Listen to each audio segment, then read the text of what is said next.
तो शिष्य अपने गुरु के लिए प्रार्थना करते हैं, हेली ओडूरी आब, राजस्थान भाषा का ये शब्द है। आप कह सकते हैं, आप इसको लौकिक जगत में भी उतार सकते हैं, लेकिन जब संत वाणी को बोलते हैं तो उस वाणी का लौकिक से कोई संबंध नहीं होता। आपको लगेगा ऐसा ही, क्योंकि हम मनुष्य संसार की भाषा को बड़े अच्छे से समझते हैं। पारमार्थिक जो शब्द हैं, आध्यात्मिक जो वर्णावली है, वो हमारी समझ में कम आती है। तो संत, साधु, सद्गुरु हमारे समक्ष जो उदाहरण रखते हैं वो वही हैं जो लौकिक जगत के हैं, क्योंकि वो हमारी समझ उनको बड़े अच्छे से पकड़ती है। तो कहते हैं, हेली मन सखी, कि हे सखी, मैं दिन रात बाट जो रही हूँ। किनके लिए? पधारो मारे प्रीतमा। वो प्रीतमा कौन? वो परमात्मा, वो सद्गुरु, जिसके लिए भी हम उसका प्रयोग कर सकते हैं। कोई नवयौवना अपने पति के लिए कर सकती है, कोई विदेश के लिए चला गया हो तो अपने पति के विरह में कह सकती है, लेकिन यहाँ संतों की बात है। संत उस परमात्मा के लिए विरह करते हैं, शिष्य अपने गुरु के लिए विरह करता है। उन्होंने कहा कि तुम आया ने बहुदिन बीता, मोकू कछ न सुहाय।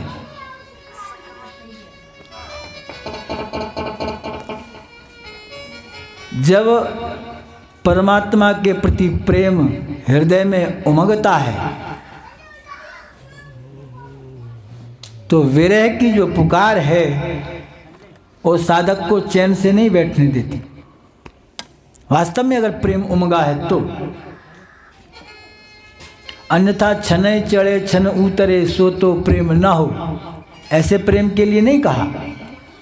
वो प्रेम अघट प्रेम पिंजर बसे, प्रेम कहा वे सो।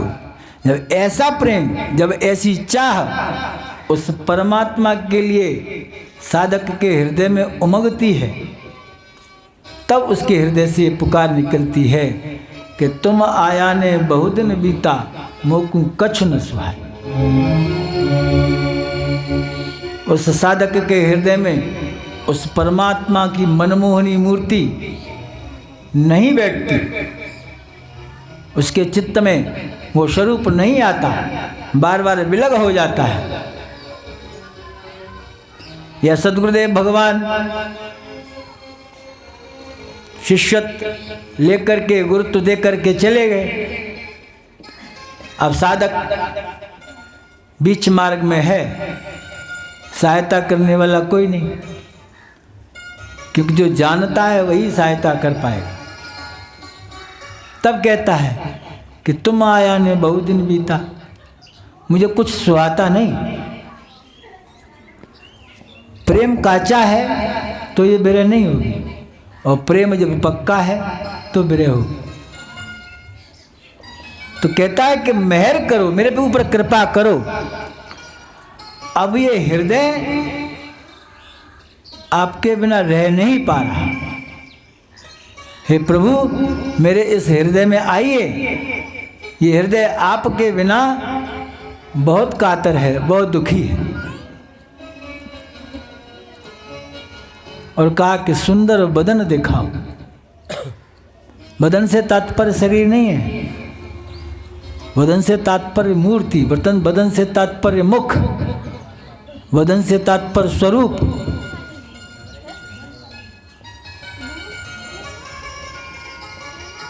और उलाहना देते हुए कहते हैं कि तुम्हारे नार अनेक गुसाई, मेरे तुम एक सुजान।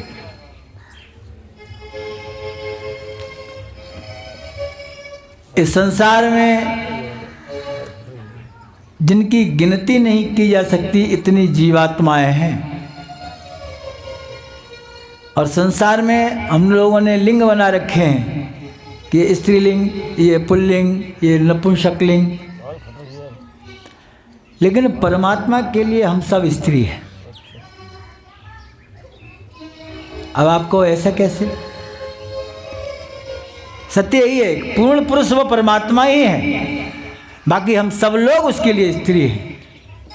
सृष्टि के रचना क्रम में भले ही पुरुष और स्त्री का स्वरूप अलग अलग है, लेकिन वास्तविकता ये है कि पुरुष इस संसार में और इस संसार से परे वो एक परमपिता परमात्मा है। एक छोटा सा प्रसंग है, बंगाल में स्थित नवद्वीप में चैतन्य महाप्रभु जी जो भगवान कृष्ण के अनन्य भक्त थे, उनका जन्म हुआ। ज्ञानी जन उनको कृष्णावतार कहते हैं। उनके एक शिष्य थे जीव गोस्वामी। आज हम सभी लोग जो वृंदावन का स्वरूप देखते हैं, उसमें बहुत कुछ उनकी भूमिका है। जिन स्थानों पर जाकर के हम भगवान कृष्ण की लीलाओं को अपने हृदय में महसूस करते हैं या अपने हृदय में अनुभव करते हैं, उन स्थानों को उत्कीर्ण करने में, उनको स्थापित करने में जीव गोस्वामी जी का बहुत बड़ा हाथ है। तो जीव गोस्वामी जी भी भक्तिमती मीरा के काल में हुए थे। मीरा जी अपना घर बार सब छोड़ करके, एक जो उनकी सखी थी उनके साथ और संत मंडली वृंदावन की यात्रा पे निकल ली।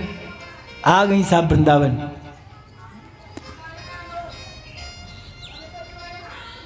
अब संसार की ये रीत है, जो जैसा है वह वैसे को ढूंढता है।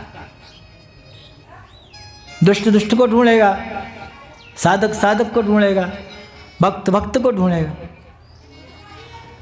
भक्तिमती मीरा जी को पता पड़ा कि यहाँ एक परम वैष्णव संत जीव गोस्वामी जी निवास करते हैं, तो उन्होंने कहा कि चलो दर्शन लाभ ले लें। ऐसे संतों के दर्शन तो बड़े मुश्किल हैं। मीरा जी पहुंची तो अपनी कुटिया में विराज रहे थे, उनके सेवक आदि बाहर थे। तो उन्होंने कहा, लिखा कागज कि आप उनको पहुंचा दें कि मैं चित्तौड़ से आई मीरा हूँ, आपके दर्शन करना चाहती हूँ।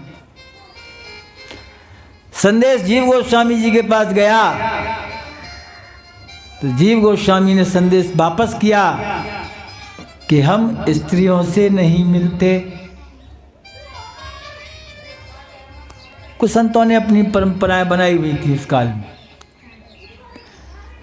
मीरा जी के पास ये समाचार आया तो मीरा जी ने प्रत्युत्तर लिख करके भेजा।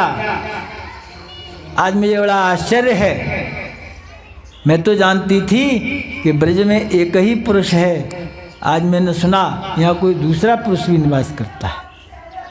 मेरे लिए बड़ा आश्चर्य का विषय। और जब यह प्रत्युत्तर जीव गोस्वामी जी के पास गया, जीव गोस्वामी जी दौड़े दौड़े आए। बड़ी गहरी बात कही उन्होंने। क्यों? पुरुष तो एक ही है, हम सब लोग स्त्रियां हैं, हम सब लोग नारियां हैं। और ये आप निश्चित जानिए, भक्ति के मार्ग पर जितनी शीघ्रता से महिलाएं आगे जाती हैं, उतनी शीघ्रता से पुरुष नहीं जाते। क्यों? कि जो स्त्री का समर्पण जो भाव है, वो पुरुष में वर्षों के उपरांत, वर्षों की साधना के उपरांत पैदा होता है। जब तक उसके अंदर अहम भाव रहता है कि मैं पुरुष हूँ, वो परमात्मा के आगे नतमस्तक हो ही नहीं सकता।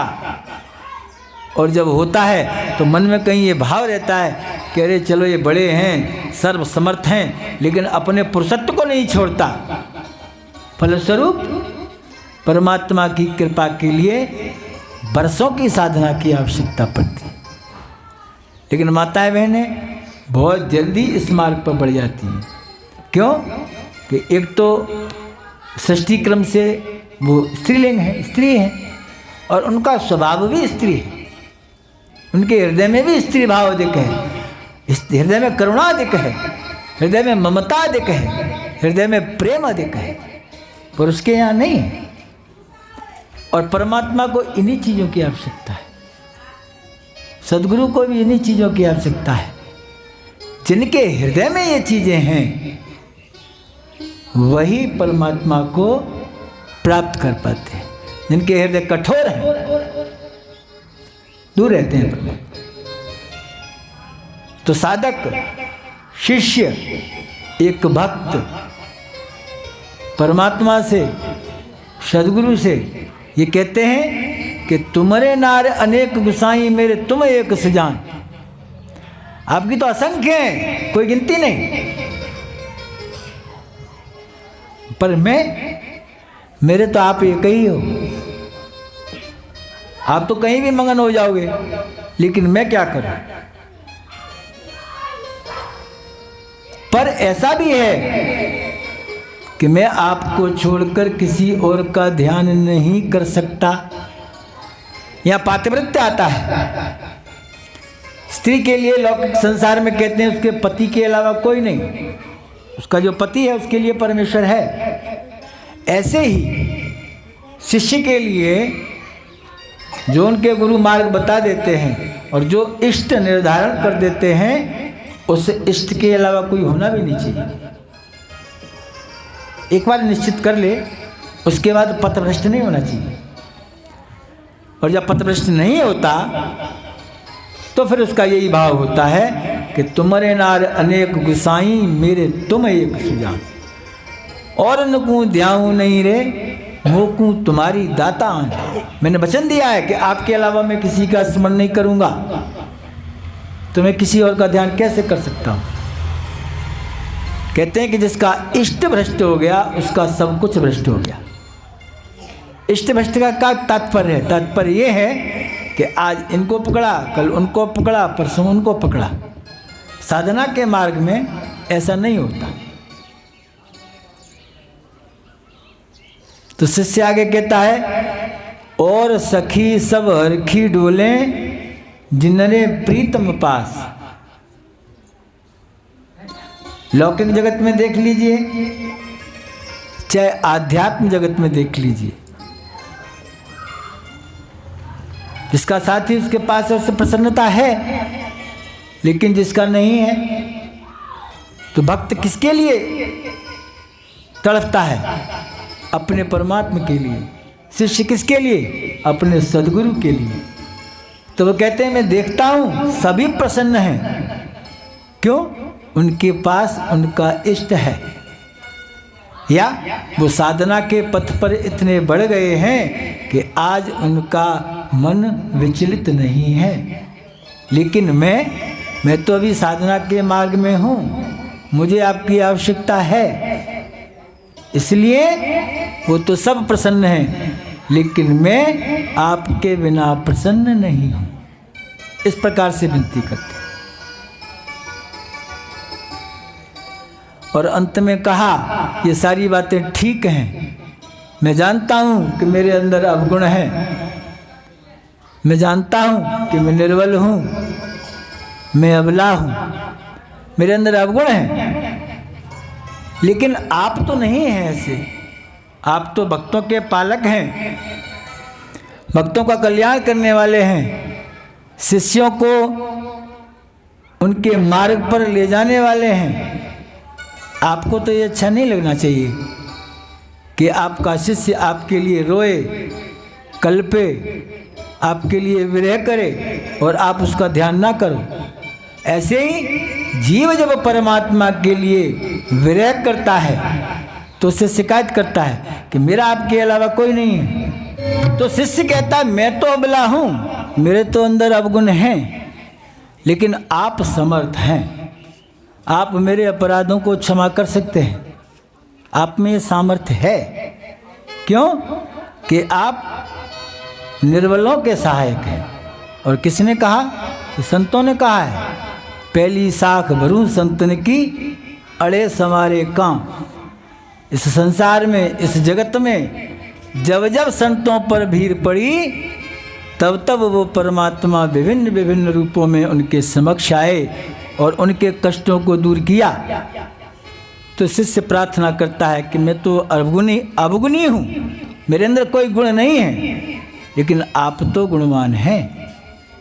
और कहा कि धर्मदास के महल पधारो, सजके तो राखूं रे शरीर। अब जिस प्रकार से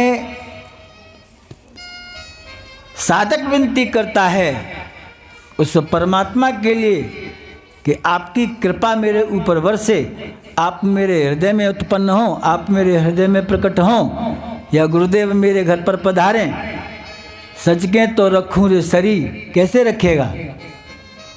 उसके अंदर दया होनी चाहिए, उसके अंदर करुणा होनी चाहिए, उसके अंदर प्रेम होना चाहिए, गुरु के द्वारा दिए गए वचनों का पालन करने का उसका नियम होना चाहिए। ये गुण हैं, भौतिक संसार वाले गुण नहीं कि अच्छे अच्छे कपड़े पहन लिए और सौंदर्य प्रसाधन आदि का प्रयोग कर लिया और फेयर एंड लवली आदि लगा लो। शरीर को सुंदर करने का तात्पर्य नहीं है।